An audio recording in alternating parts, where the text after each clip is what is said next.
Welcome, everyone. My name is Alan Smith. This is the digital wellness webinar about misinformation.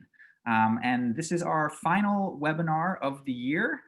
So this closes our first year of doing this. I'm seeing some people in the chat that I recognize and have seen before. So thank you for attending multiple of these, or if this is your first one, welcome. We're very glad to have you here. I'm going to, first of all, introduce some of folks who are going to be joining me today and chatting and talking to you in all sorts of different mediums. And the first person I'm going to bring up is Kaveh, who's going to be my co-host today. Kaveh, say hi, say who you are at CR, and tell us where you are in the world. Hi, everyone. I'm Kaveh Waddell. I'm an investigative journalist at Consumer Reports. I'm coming to you from San Francisco, California. I cover misinformation, among other things, and I'm excited to talk to you. And this is just-in-time cameo from my cat, Sage, who's a vigilant watcher of the neighborhood. Important. All right, so other folks we got a lot of people, so we're not gonna have everyone come say hi, but I'll just do a quick introduction. You should see, if you're in the Q&A, you should be interacting with both Amira and Ryan from CR, both of whom have done a lot of reporting about misinformation themselves in different ways, shapes, and forms.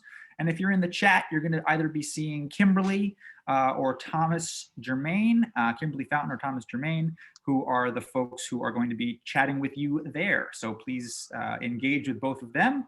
And those are the official CR representatives on the call. And then we hope to be hearing from all of you as well. So today we are going to introduce ourselves, which we've already done. We're going to give you all a quick definition of what we mean when we say misinformation, what it is, and why it's such a big deal right now. We're going to go into a few case studies of places where we have seen misinformation out in the wild, so to speak, and try to figure out what, if anything, we can do about those case studies. And then we're going to give you all some tools for thinking about misinformation, battling misinformation, hopefully things that you can work into your own life. Then we're going to hopefully have some time for questions, if I can keep myself succinct. And then we'll be out of here by about 4 p.m. Eastern, so in about an hour from now. But before we get into any of those things, a few points of housekeeping. Misinformation right now in this moment, this is something of a hot button issue, right? How we define, how we label, and how we control misinformation right now in this current political moment, in this current social moment, is very important, and it's also probably going to rub people in an emotional way. So unlike, say, password managers, unlike VPNs, unlike broadband, we're still hoping we can have a very open and civil conversation. So please, maybe even more than any of the previous webinars where we've talked about this, please try to come to this conversation with an open mind and be respectful of the other folks on this call.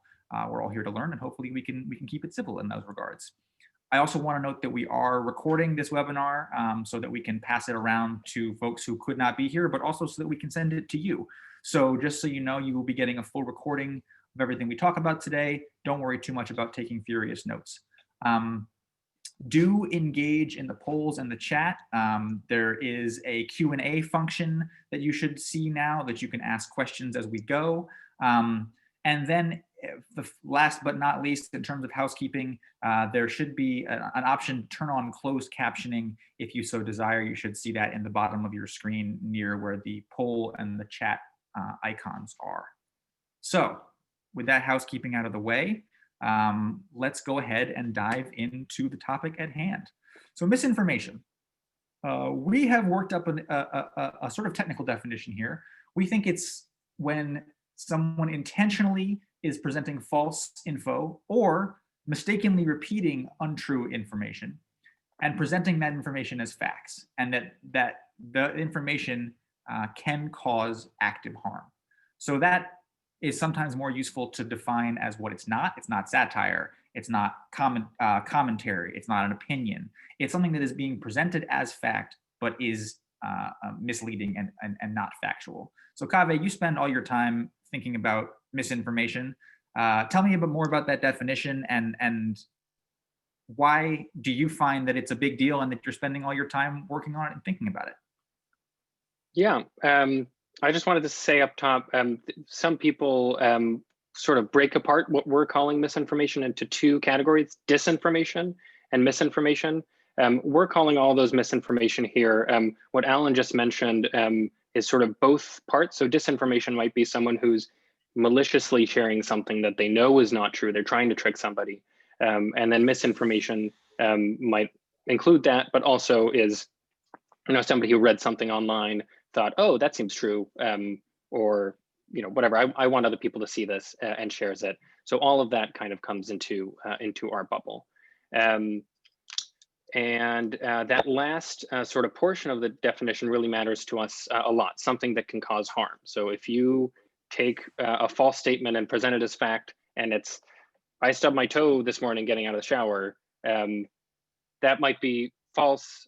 You're presenting it as fact, but it's not going to cause widespread harm. Something that would is misinformation that would cause put in danger health or democracy, for example. So if you say, I've got this great cure for the coronavirus, you just have to drink bleach, that's false. You're presenting it as fact, and it's definitely going to cause harm if anybody takes you seriously. That could kill you. If you say anything, along the lines of, this election is among the most fraudulent that have occurred, and here's a bunch of examples of what happened that should shake your faith in the legitimacy of the election. That's something that could cause harm to our institution of democracy, and in certain cases, there have been sort of real world threats to poll workers because of false information about the election and about vote counting. So this matters on a personal level. It's personal health. It matters on a societal level. It's the health of our institutions and democracy.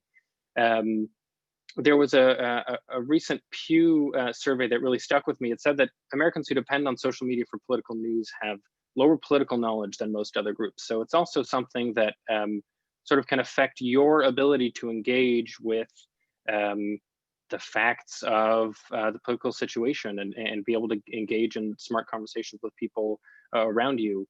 And Alan, you're talking often about sort of how we're psychologically predisposed for some of this. Do you want to talk a little bit about Yeah. that? Well, we're gonna jump in later on to talking a lot. I mean, I think misinformation really breaks itself down. There's so many different ways to slice it, but another way to slice misinformation is sort of between the responsibility that we have as individuals to be intelligent consumers of information, and then the responsibility that platforms and different media outlets have in terms of how that information gets to us. So Kaveh was just touching on sort of the propensity that people have, the Pew study that shows that people who are getting all their information from social media have a lower political awareness. I think that's the way that it was phrased. Maybe I have that wrong, but the idea here is that there are a lot of ways that these platforms are taking advantage of our own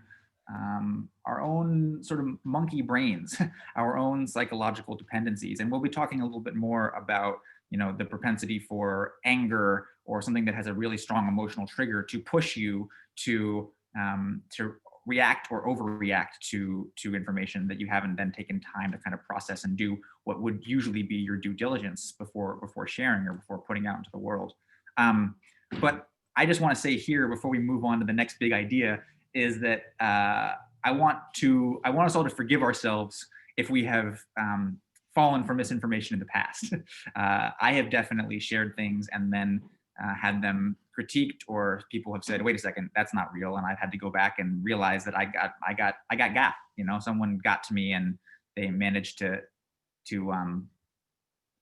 mislead me in a way. And so I think that it's important for you all to remember that this is not something that is just like it's not something that you should carry with you if it's happened before. It's something that we want to work on preventing in the future. What are some of the things, Kaveh, that you're seeing when you're looking at misinformation? What do you see people? What is working? What are people trying in the sort of intentional misinformation category? And how is it catching fire, and where is it going? Yeah, one thing I find makes reporting on or even sort of existing in a sea of misinformation really difficult is that it looks really different in different cases. It can take a ton of different shapes and sizes. There are different formats. It can just be a text post on Facebook, a tweet, a news story that isn't, it's on a low quality news site, and so it doesn't have the right facts. It can be a photo, it can be a video.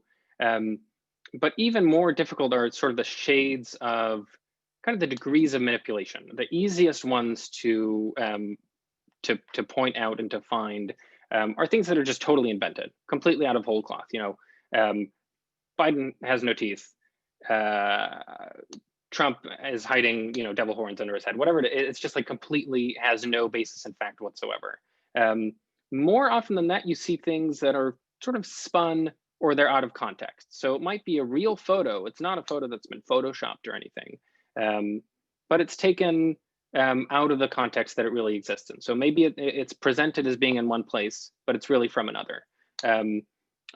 Before this job, I reported for a while from the Middle East, and I was in Lebanon, and next door there was the Syrian civil war going on. People would share photos to make a point about something. Either that the war is not as bad as it looks, or it's actually far worse than it looks. And they might share photos that were actually taken, in that place 6 years ago when there was no war, or that were actually taken in Iraq or somewhere else. And so these are real non-manipulated photos, but they're presented in a misleading way. Then there are actual manipulations, your photoshops, your video edits, easy stuff. I mean, Alan, I don't know if you remember, like a year or two ago, there was this video of Nancy Pelosi giving a speech, and it had been slowed down. It was really, I mean, you could do this with easy, cheap software. It just slowed down to make her sound like she was slurring her speech.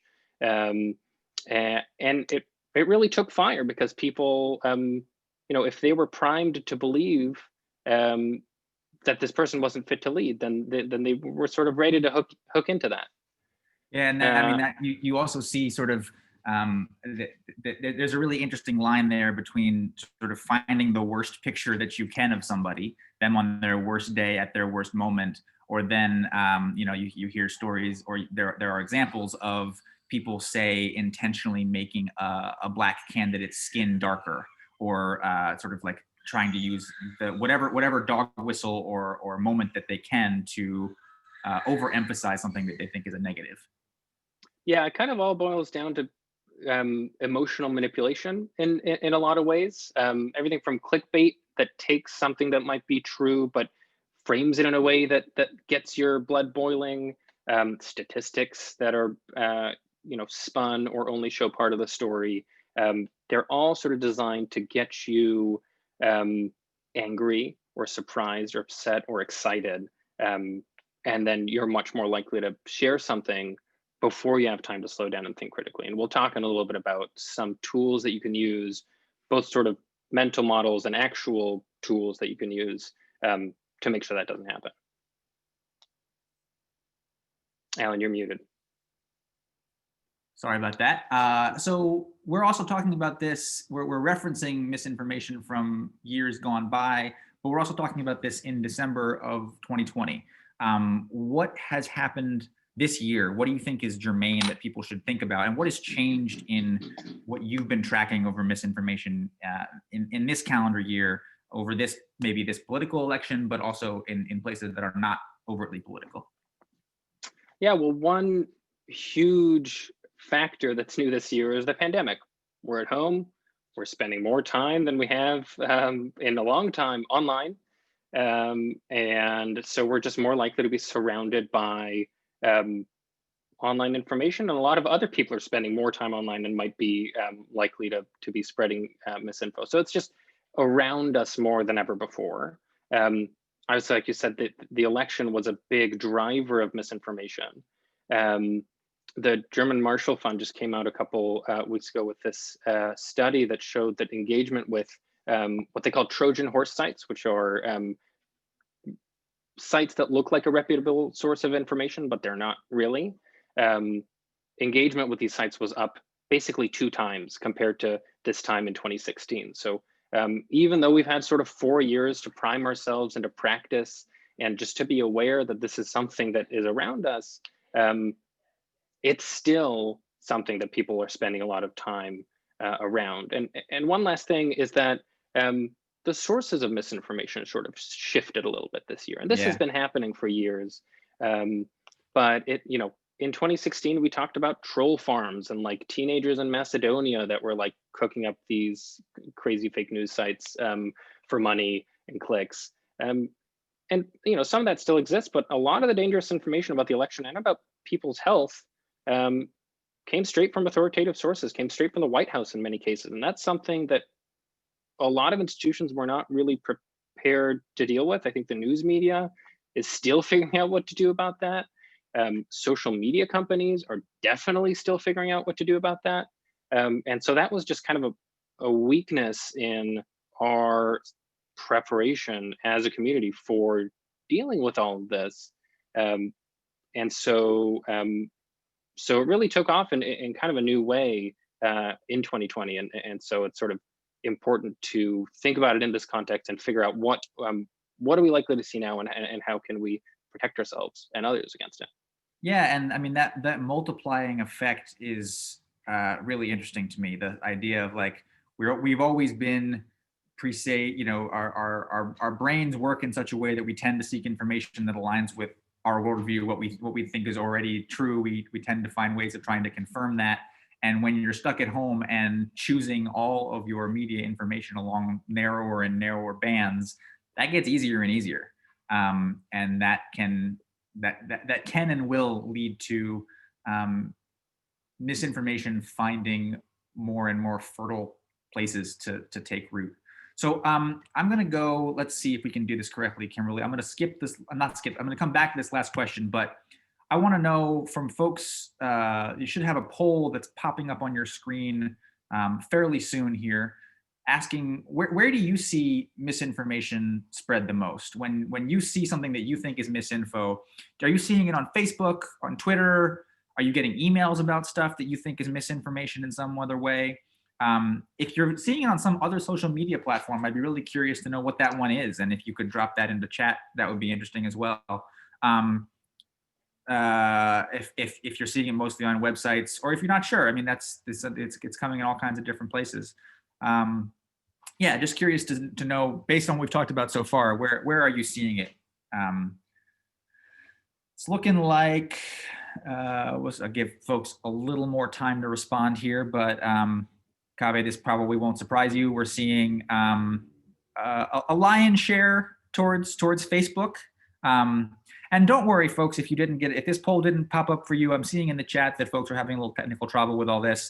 This is thoroughly unscientific. We're just trying to get a sense from people on this call what they're seeing and where. So don't worry if you didn't see the poll. You can play along at home.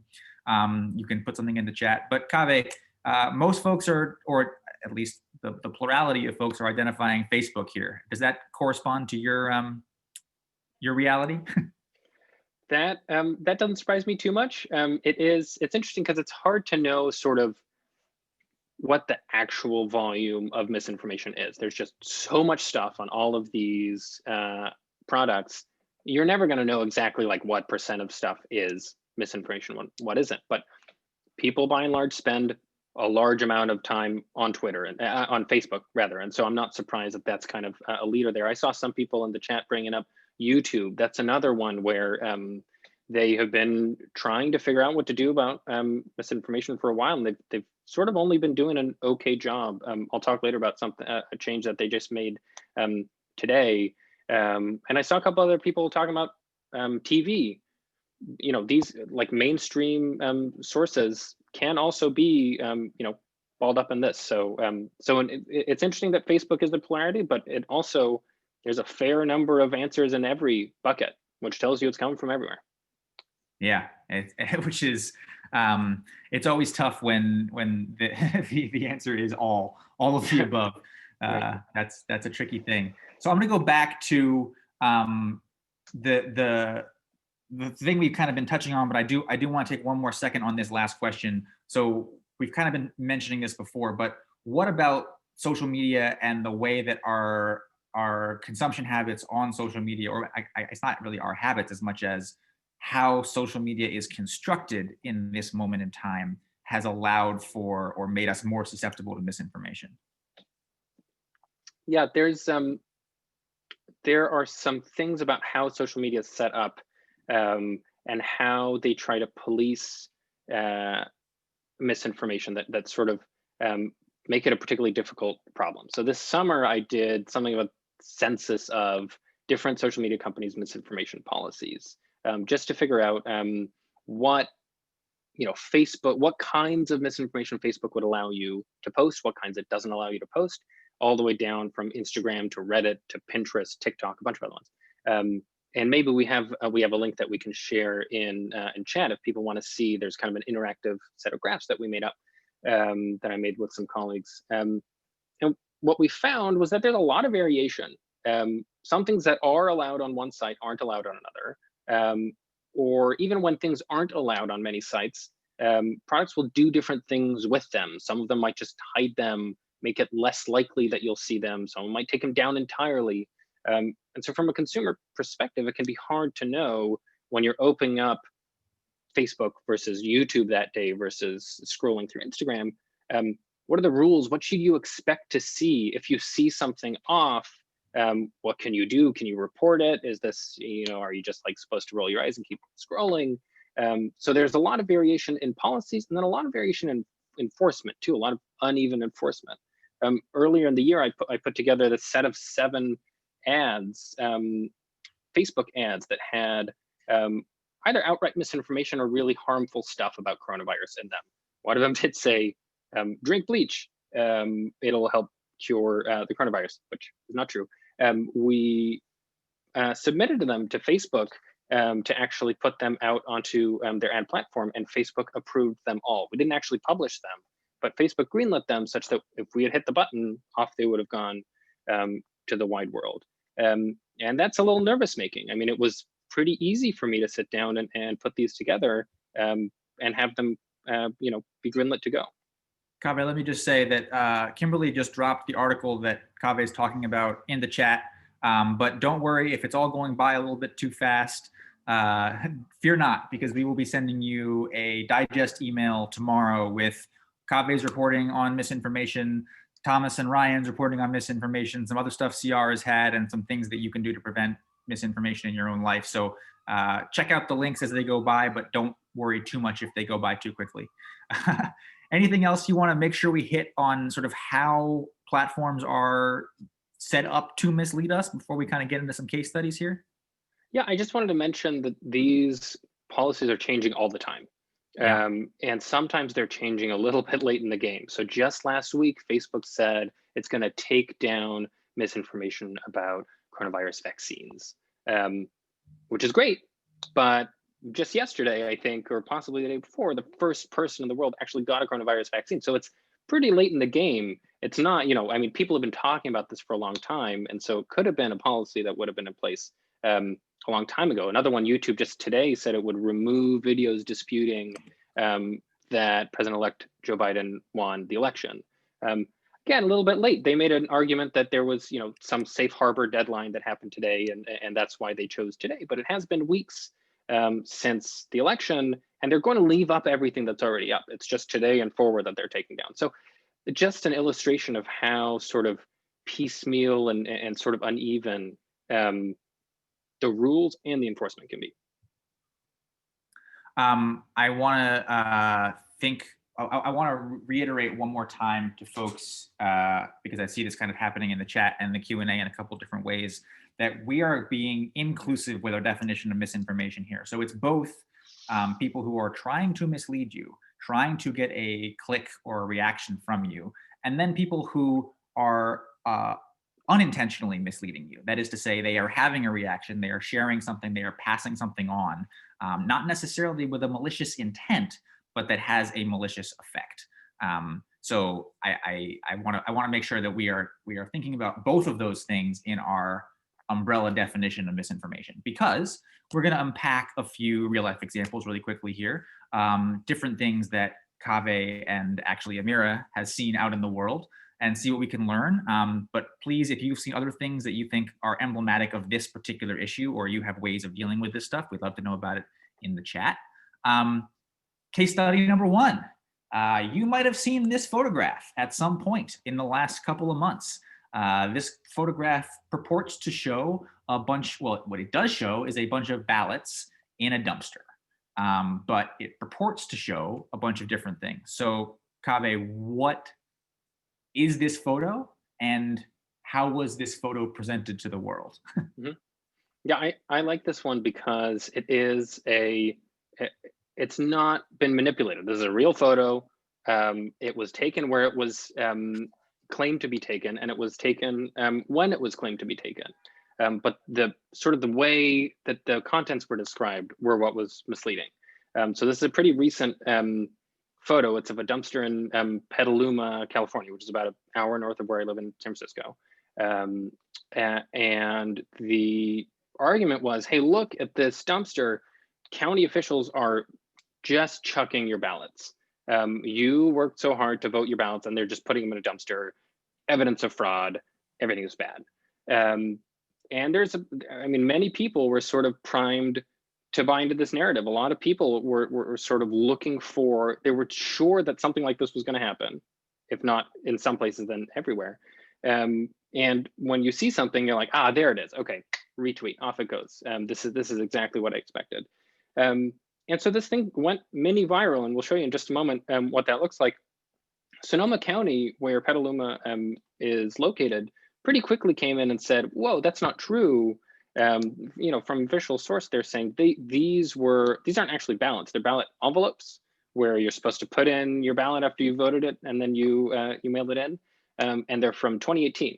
They're from the midterms. They were no longer needed. This is California, so they were recycled. And so this is not like evidence of nefarious ballot harvest or ballot dumping.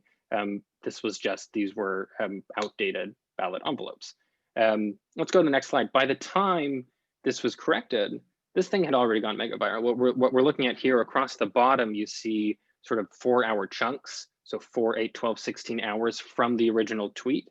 And then on the y-axis going up, you can see it sort of hockey sticks up this line. These are the number of retweets. And just in these less than 24 hours, it gets more than 25,000 retweets.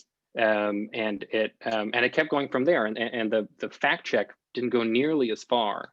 And so once it's unleashed, sort of hard to put it back in the box. Yeah, someone just said, and Paul just said in the chat, a lie spreads faster than the truth. That's absolutely accurate. I also want to, I just saw something from G Andrews, who was making the point that how information is making you feel, you should pay attention to that. You should be checking in with yourself as you were looking at any kind of media, any kind of information. And if it is in fact drawing out a strong emotional reaction from you, you should take a moment to ask why and to ask what that might mean.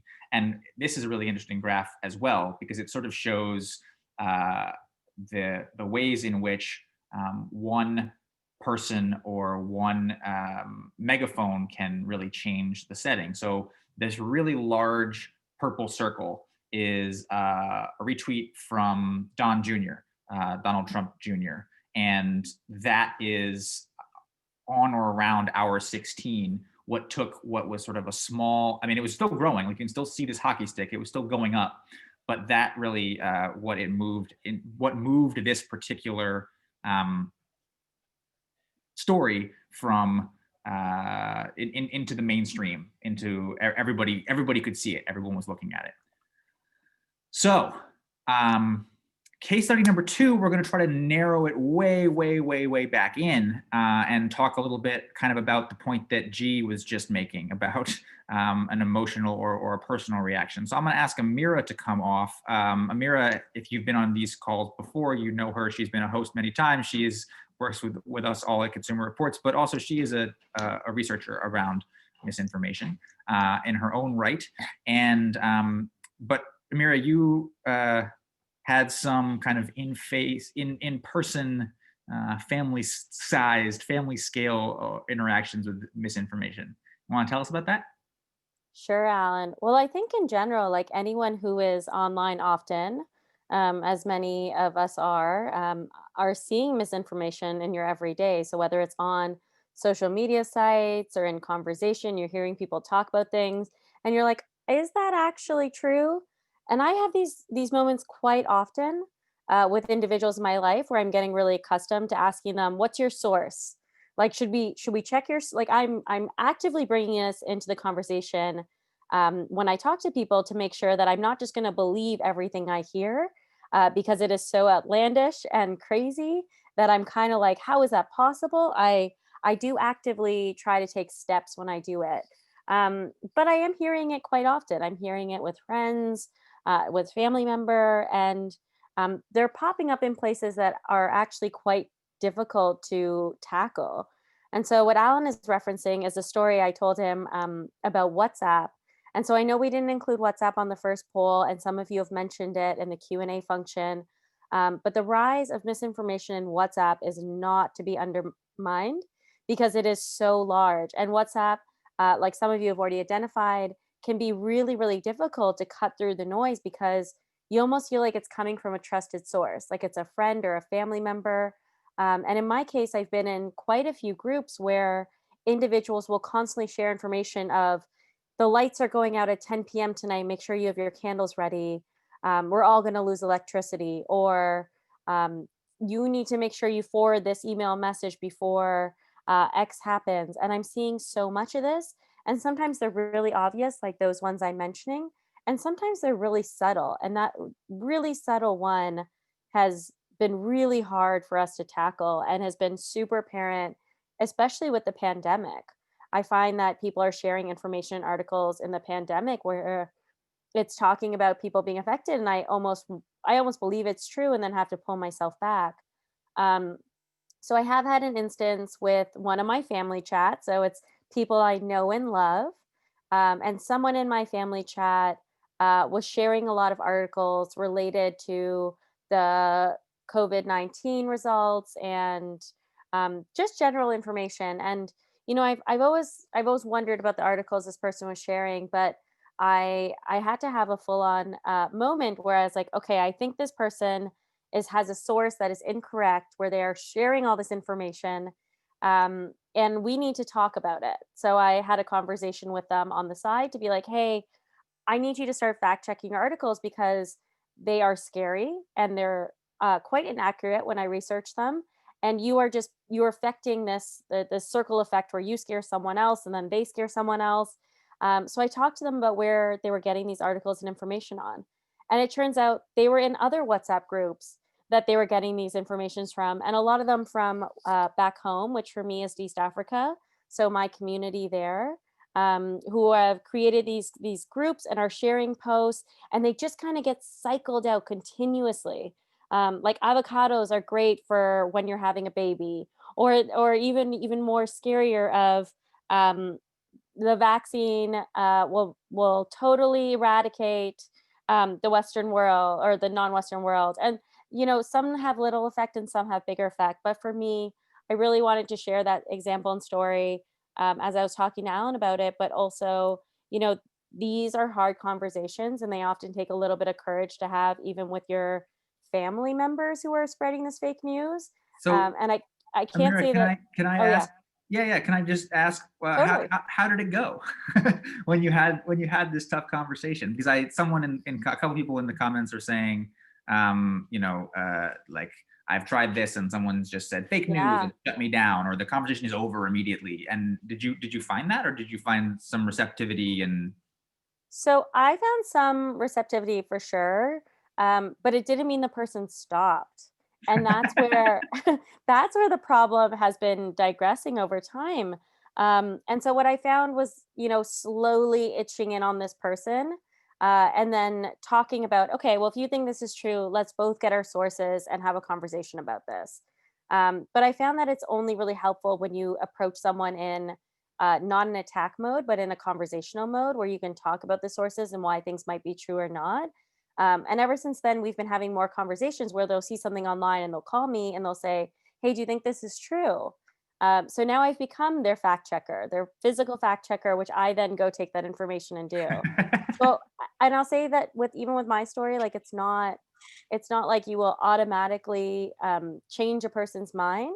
But I think it's starting to have people question what they're looking at is like really the effect you can have, and starting to like share more resources with them.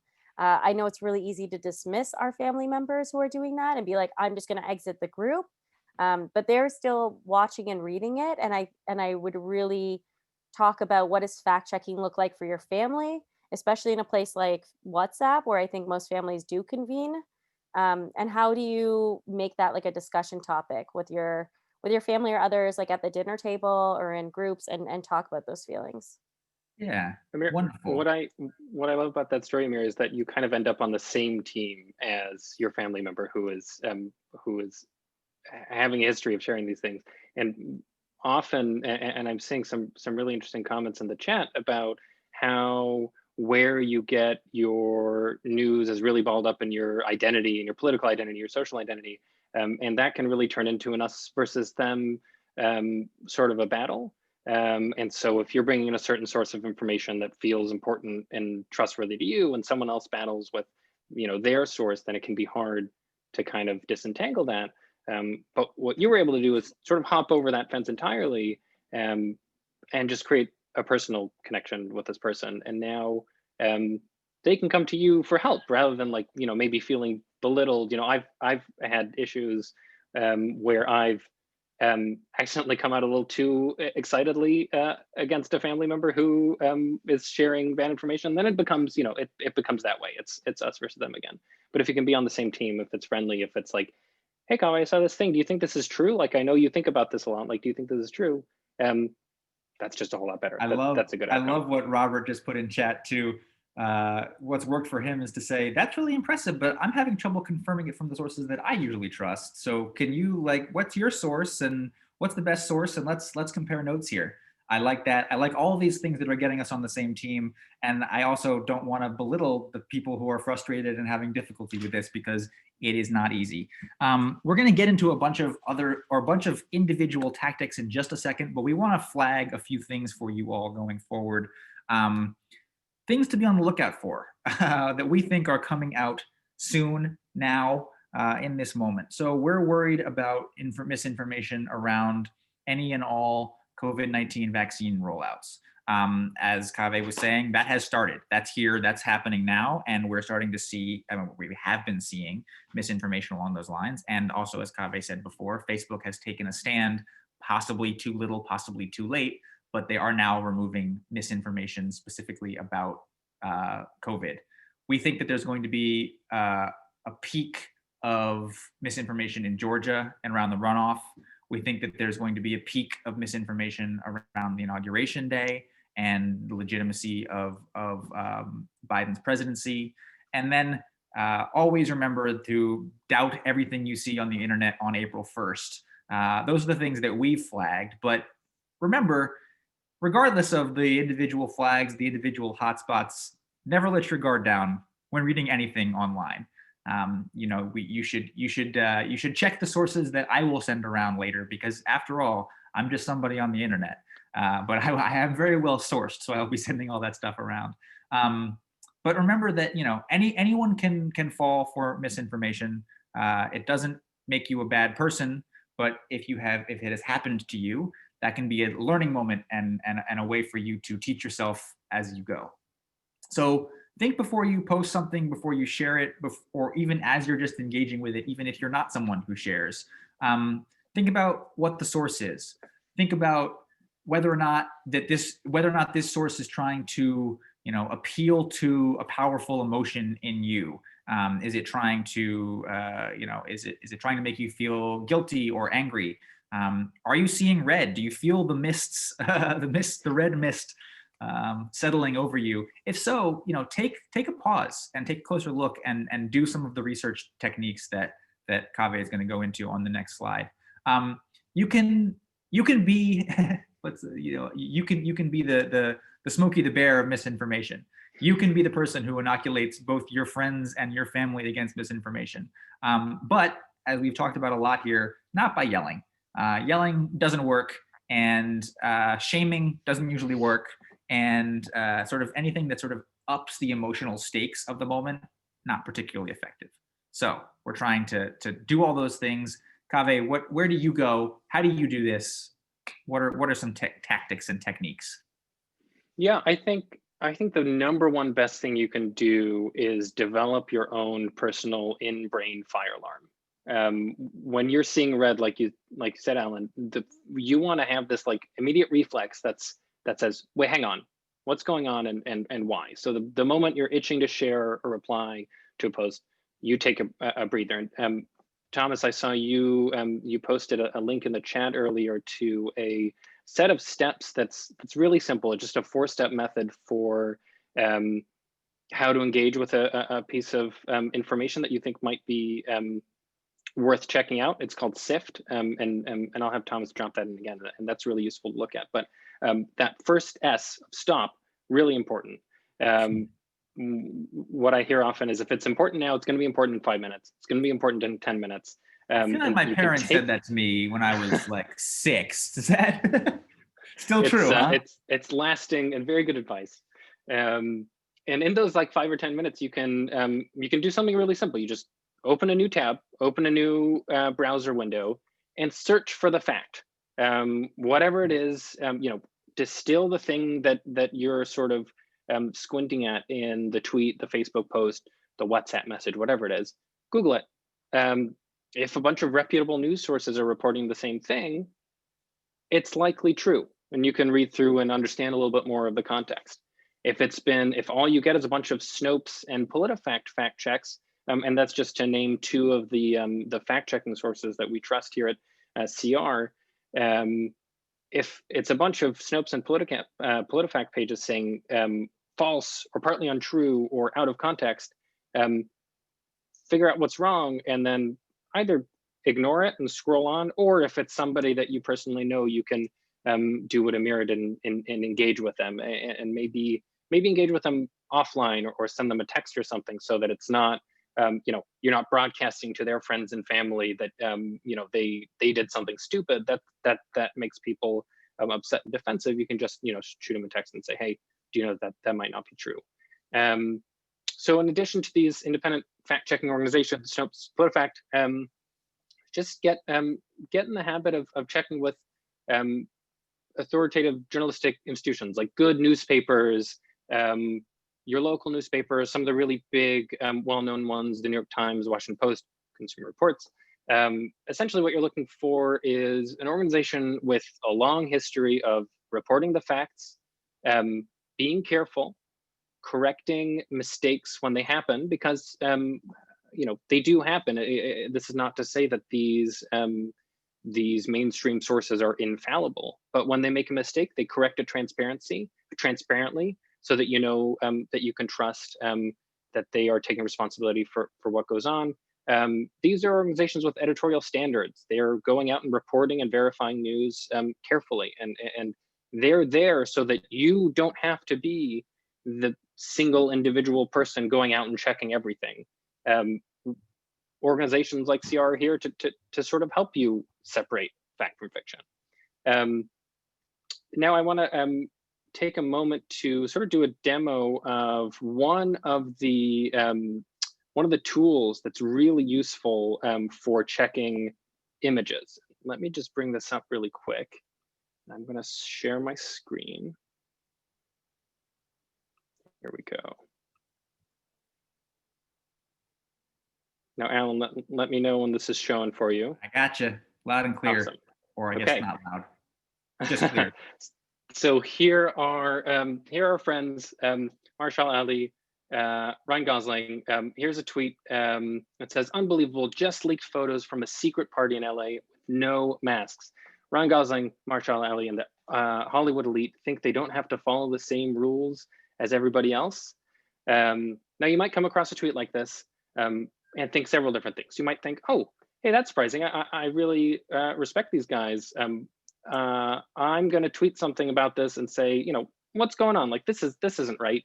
I'm not okay with this. Or you might come in and say, yeah, totally. Like, these rich Hollywood elite, they don't care about us. They think they can do whatever they want. I'm like totally pissed off by this, and I'm going to tweet angry stuff. Or you can think, okay, well, what's going on in the photo? Here's two people hanging out unmasked, not okay at this point in time. That's sort of the button that this is trying to press. This is why you might be seeing red in one direction or another. The real question is, okay, what event is this photo from? When was this taken? Was this taken in the height of LA's lockdown, where it would be really messed up for them to be doing this?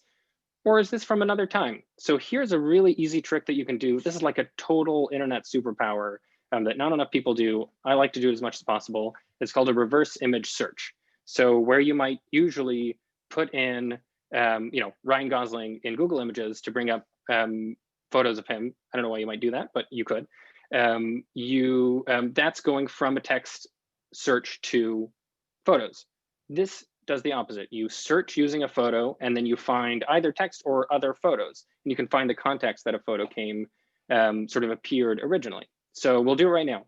I'm going to right click on this photo, and I'm going to say copy image address. Okay, so I'm not actually copying the image, I'm copying the image address. So I've got that now on clipboard, and I'm opening a new tab.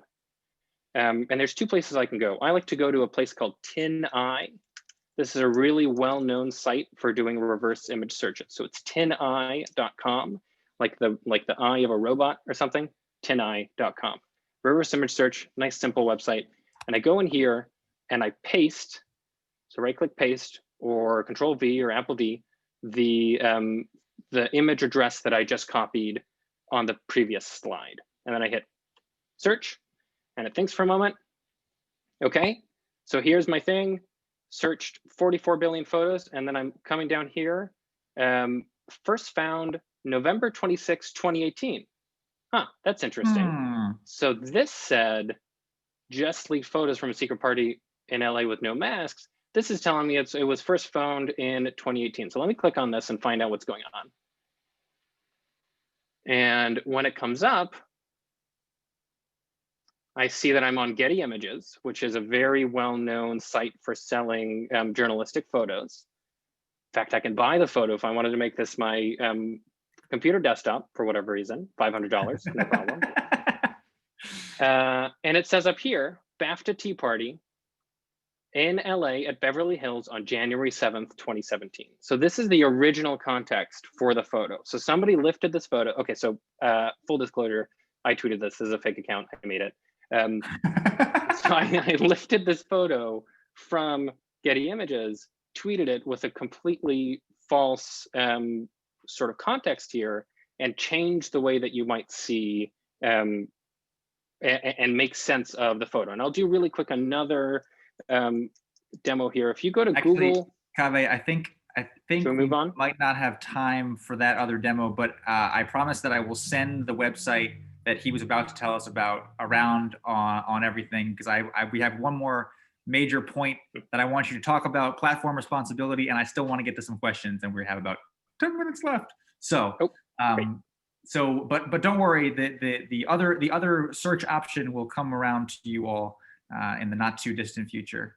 And let me get this back up, because I would like the other search option was Google, so it's pretty low stakes, Google Images, but we'll send that around.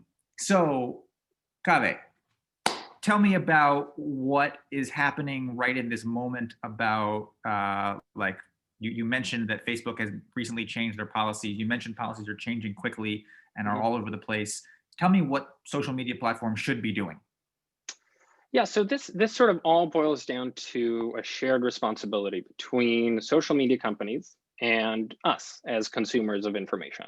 So we have certain tools that we can use, the SIFT method, that brain fire alarm for, wait, hang on, let's look things up, reverse image searches, that you can do with individual pieces of information that they come up. But social media companies are the ones that are delivering these and allowing people to share them, and allowing things that are false to go crazy viral and for everybody to see them and potentially cause harm. So what can they do? They have a lot of power in the algorithms that define the order in which you see the stuff that you see when you go to the product. You open up Instagram, what photo comes up first? You open up Facebook, Twitter, what tweets do you see first? They're no longer in chronological order. Twitter is pumping up a tweet to the top for you. It's not everybody is necessarily seeing the same one. Alan is seeing this tweet first or this post first. And the question to ask yourself is, why is that there? When you see something on top of your feed, ask yourself why it's there. Is this the most important and truest thing on Facebook today? Or is this the thing that the algorithm predicts is most likely to get you to interact with it? Twitter, Facebook, TikTok, Pinterest, all of these sites want you to spend as much time as possible on their websites so that they can make more money. They sell ads, they make more money the more time you spend there. And there's a really instructive story from just a couple of weeks ago. The New York Times reported that right before the election, Facebook tested a tweak to their algorithm where they basically increased the weight of solid, well-reported news. So your New York Times and your Washington Post and your Consumer Reports were boosted higher in people's feeds when they open Facebook.com, and the other stuff that often goes up on top was lowered. So they have control of these knobs, and what they found was, well, maybe this was good for the world. Maybe people were seeing more hard, well-reported news, but it was bad for Facebook because people were spending less time. They saw that in response to this, people were spending less time on Facebook. They closed out earlier, they came back less. And so this is a trade-off that they're making all the time between, delivering the most addicting or the most engaging content and maybe the most, good for the world content. And our job here at CR, among other things, is to pressure them to do the best thing for consumers. So that's what we're trying to do. So there's a question at the top of the Q&A right now that I think is sort of about this question, and we'll use that as a great way to segue into questions that our question and answer portion here at the end.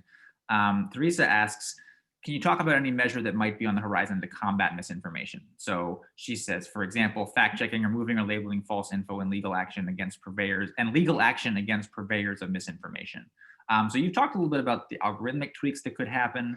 Are there other sort of like new tools that you'd be excited about? And have you heard anything about legal action against intentional misinformation? And what would the proof point of that be? How could that work?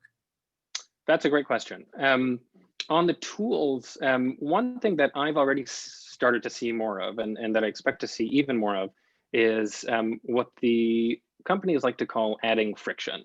So this is basically, when they first made these platforms, it was optimized. It was built so that it would be as easy as possible to get into the site, start consuming information, and then sharing things as much as possible. That's what was the priority.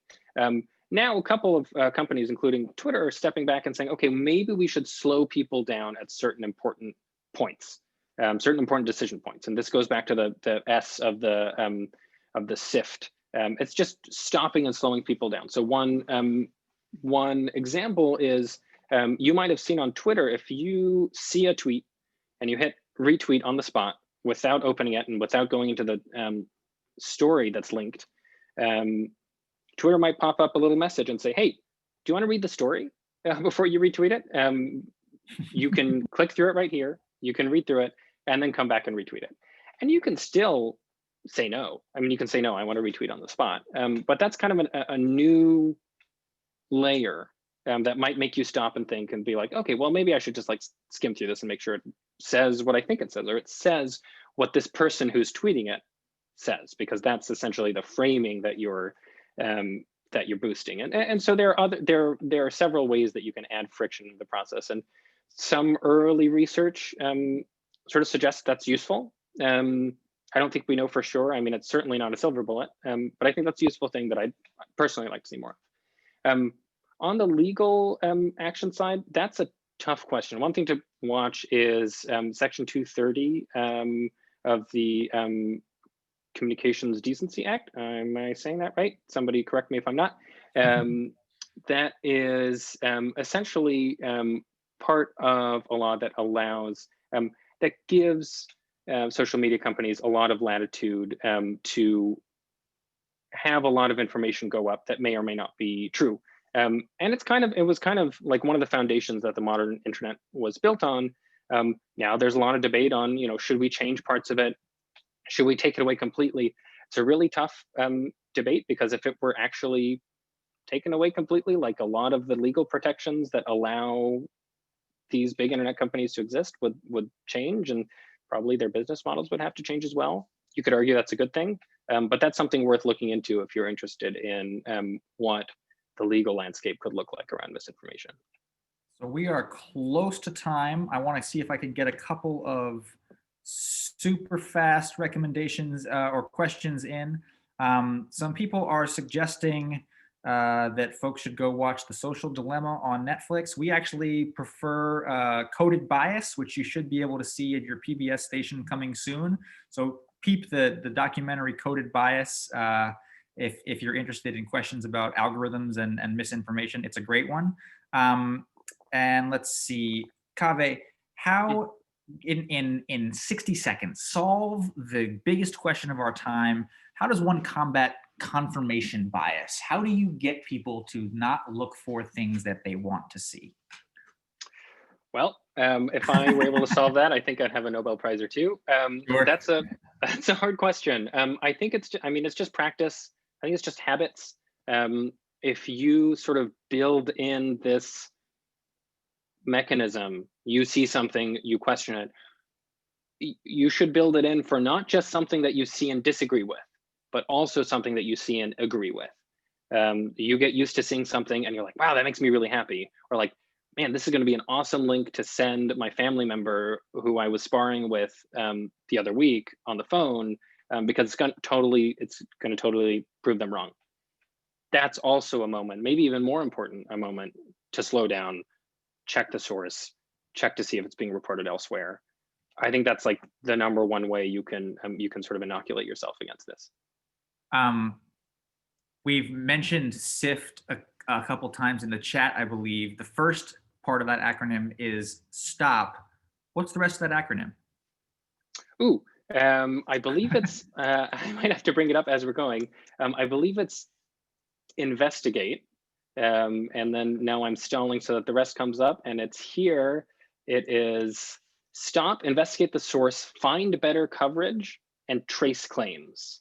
Stop, investigate source, find better coverage, trace claims. And again, in the link that we've put in the chat, we might put in again, you can see a whole lot of information about the best way to do each of those steps. And then the last question that I think we're going to have time for, and thank you all for these wonderful questions, and I deeply apologize if we haven't gotten to all of them. How and where, assuming that Facebook, Twitter, etc., have managed to get some system for checking and taking down fake news, misinformation, what have you, how do they get their proof that something is fake or false? Or what training? I'm going to read the question correctly. What training to do this work is done? How do you, is it real people? How does this happen?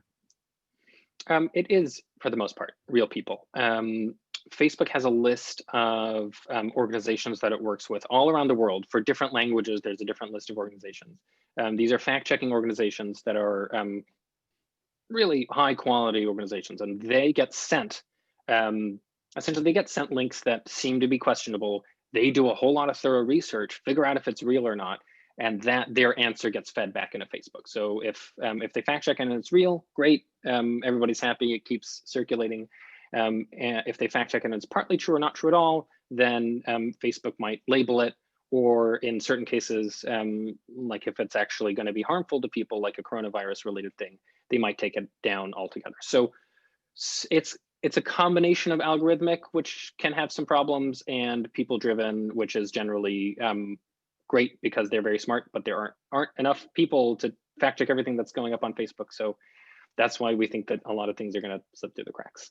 So if nothing else, when you are considering posting a piece of information that you're not totally sure about, think about the poor person slaving away in those data mines, going through the incredible waves of stuff that must be hitting these platforms at any given moment, and have a thought for those folks before you post something out in the world. Okay, we are at time.